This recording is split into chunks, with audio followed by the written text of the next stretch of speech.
Good morning. This is Bill from out of Europa, Naples, and today I have this 2014 Kia Cadenza Premium.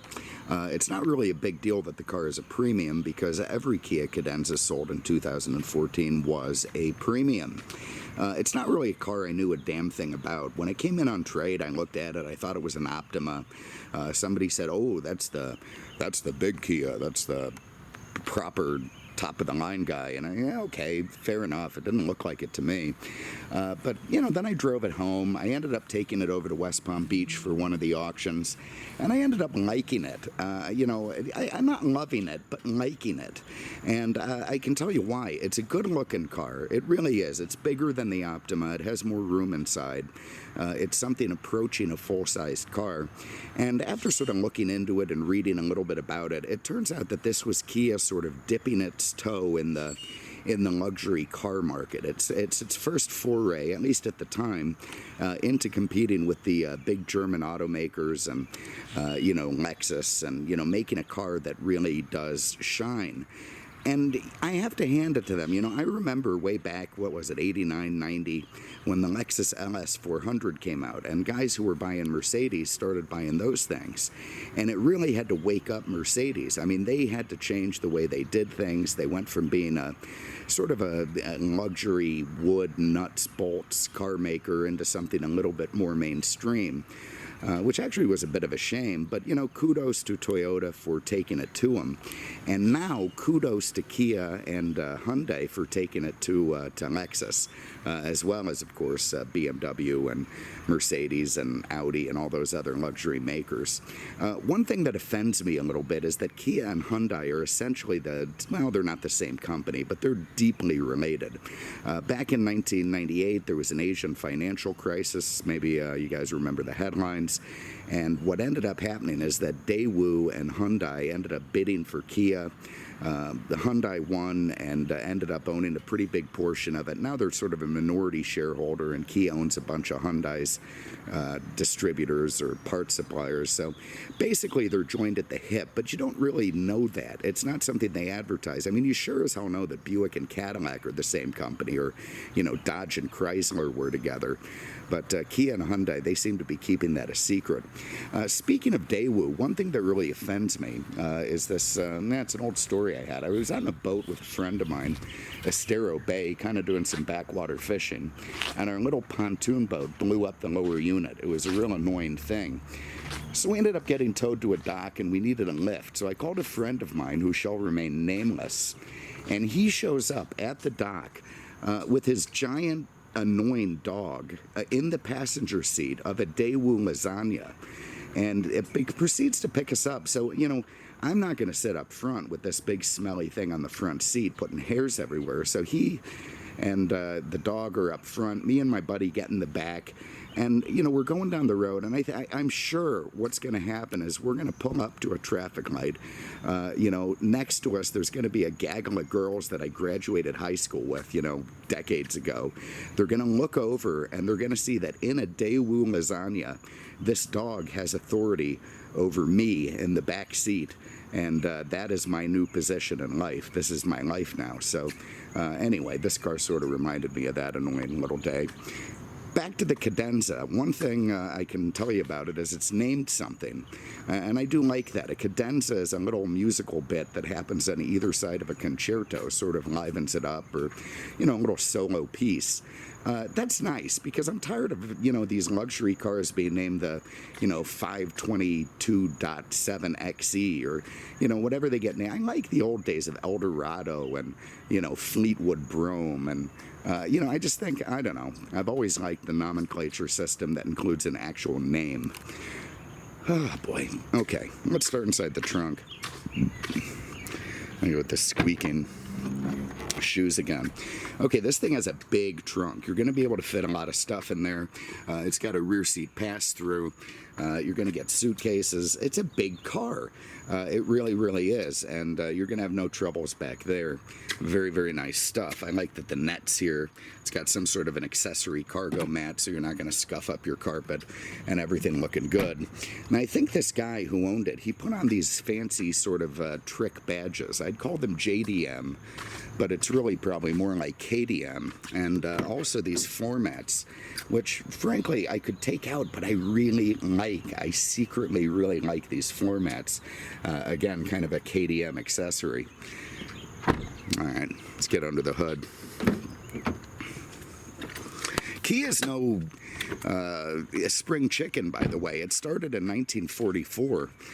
They were building, bicycle parts and metal tubing and stuff, and they went on to build the first passenger cars in South Korea. They built the, I suppose Korea at that time. They built the first, well, there it is, yeah, first passenger car. They exported all over the world. They grew exponentially. Kia, the name itself, I guess, comes from Chinese characters. Ki meaning out of, and A meaning Asia. So very, very interesting stuff there. This is a 3.3 liter V6, putting out about 296 horsepower, going to the front wheels, 6-speed automatic transmission. It's nothing special. I mean, it's fine. It's great. Great engine. Variable VVT, engine management system, and pretty good torque, pretty good horsepower, decent gas mileage, like 20-28. And it moves the car down the road fine, but I don't think the engine was the point of this car. Now up front you can see the tiger nose. That came from a guy named Peter Schreier, who's sort of a design guru at Volkswagen Audi. I think he was responsible for the TT before coming over to take up the head of design at Kia.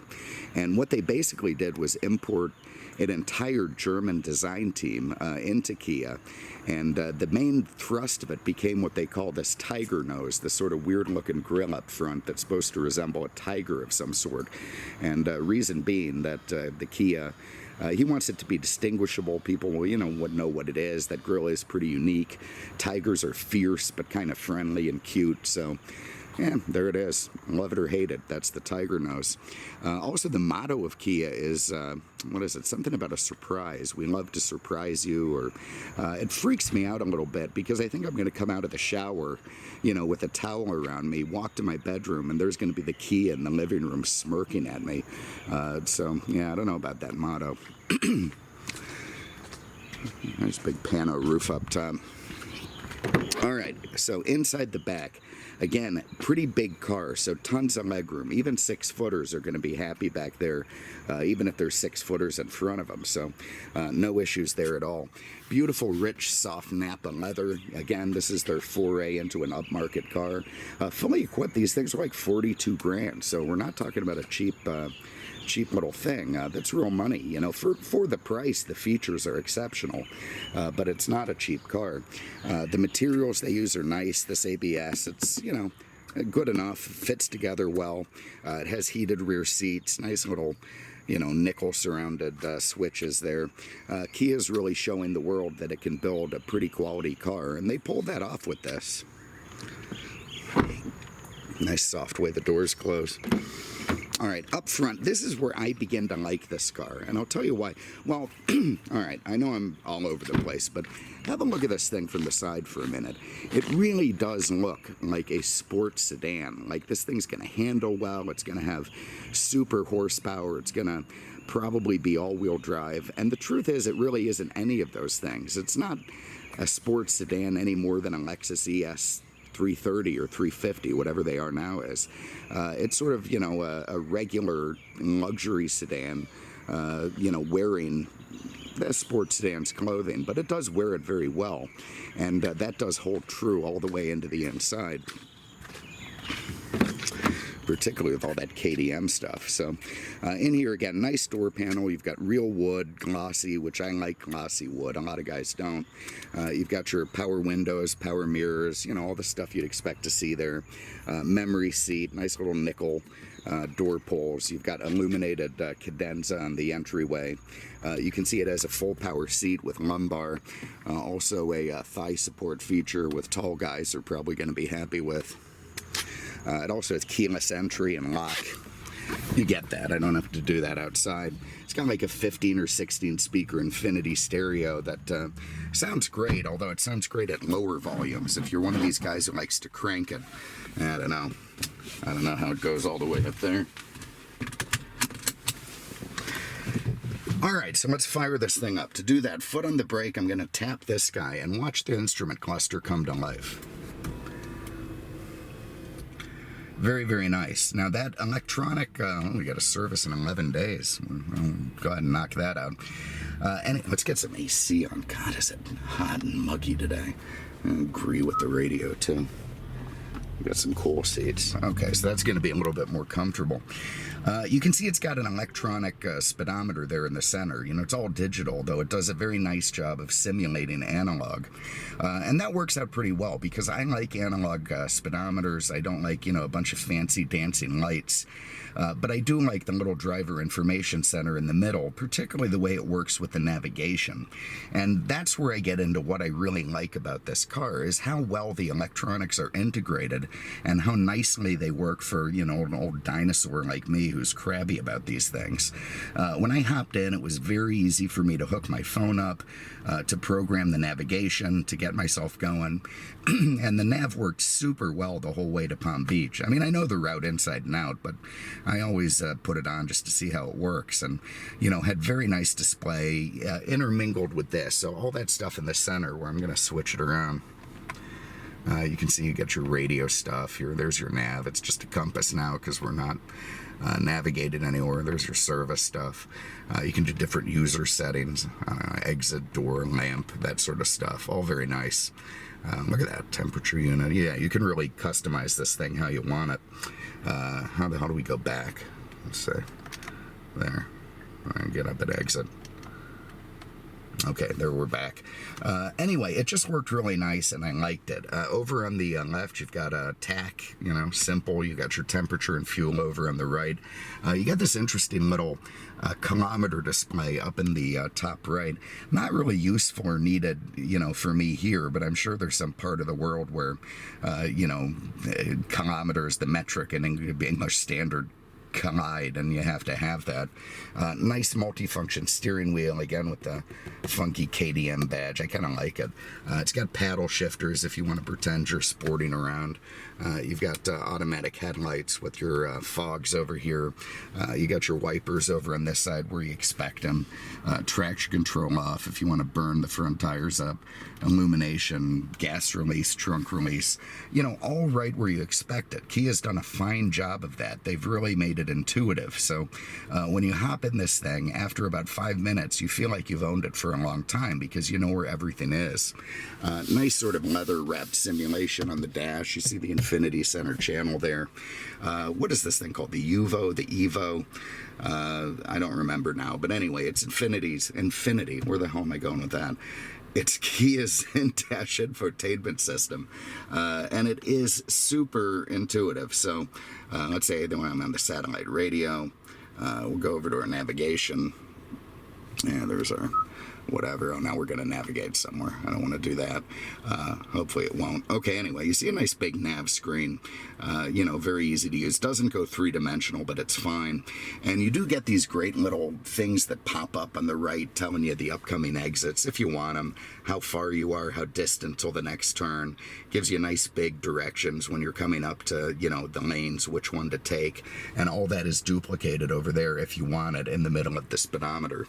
Here you've got your climate control with an analog clock to, you know, again, sort of give you a hint that this could be a luxury car. Works great. Passenger side, driver side, easy to navigate. You've got your in-dash CD stuff here. This is nice. Again, it gives me, for all its technology, they're smart people, these people. They give you the tuning and the volume, other way around, of course. And again, minimum requirement for a guy like me. But if you want to use your volume here, you can. There's a lot of redundancy, so there's quite a way for you to do things the way you like it. If you like the touch screen, you can use the touch screen. If you like the direct buttons, you can use them. Really clever stuff built in. Kia also, instead of having OnStar, they've got oh, we got a call coming up. We're going to reject that for the moment. Anyway, where the hell was I going with that? Yeah, instead of OnStar, they've got their own little program that works the same way, and it connects with your smartphone. You can get roadside assistance, service intervals. You can program your nav from it, and it's free. No monthly subscription, so that works out pretty nice. Down here you've got a very standard shifter. You got a great little compartment there behind the wood for your USB auxiliary 12 volt. Very simple cup holders there with a nice wooden cover. Your heated steering wheel, your hot and cool seat, driver's side only. Hell with the passengers, they don't need it. So you got your cool seat, they got heat, but we get the cool on this side. Also has a, you see it coming up in the back there. A nice little sunscreen. Your glove box over here, just a traditional glove box. I don't even know how to open the damn thing. There we go. Set of books in there. I think we got a window sticker. Ooh, that's sticky. You see how muggy it is. Uvo. That was the name of that infotainment thing.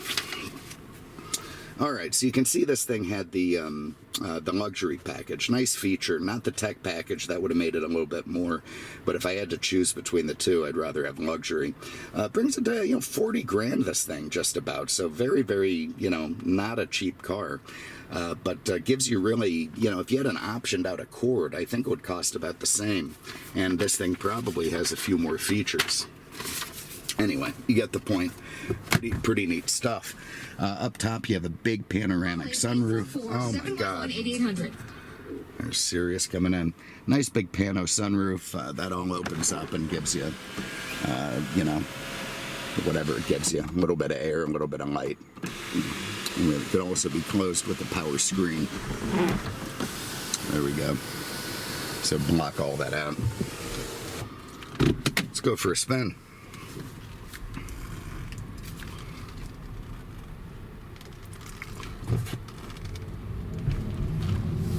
So I've always liked a V6. I know the the kind of the trend today is going more towards these turbocharged 4s, and if the car historically had a 6, and turbocharged 6s if the car historically had an 8.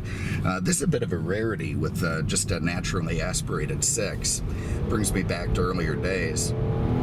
And you can see it's plenty peppy. The you get a nice note out of the pipes. It sort of screams down the road, and it's not throw your head back in the seat or anything, but it does give you ample power. Not a big fan of front drive cars. A lot of people do like them, so that's fine, and it gets you by up north. But the only thing sort of stopping this from competing with a 5 Series or a E350 is going to be that it isn't rear wheel drive. But I think he is correcting that as we go. There's that Stinger thing coming out, which looks pretty cool. So anyway, there it is. I really liked this thing, I have to say. I didn't love it, but it was a much nicer trip to the auction than I thought that it was going to be. I enjoyed the electronics. I liked the way the car was very intuitive. I liked how stable it was. It has electric steering, which is nice and light. Doesn't purport to be very sporty, but it's got a nice feel to it. And going down the road, just a lovely car. So there it is. I don't know if, this car is going to be your thing, but either way, it might surprise you. It's a pretty nice piece. If you have an interest, give us a call, 239-649-7300, on the web at mercedesexpert.com. Thanks so much for having a look. We appreciate it. We'll see you with the next one. Take care.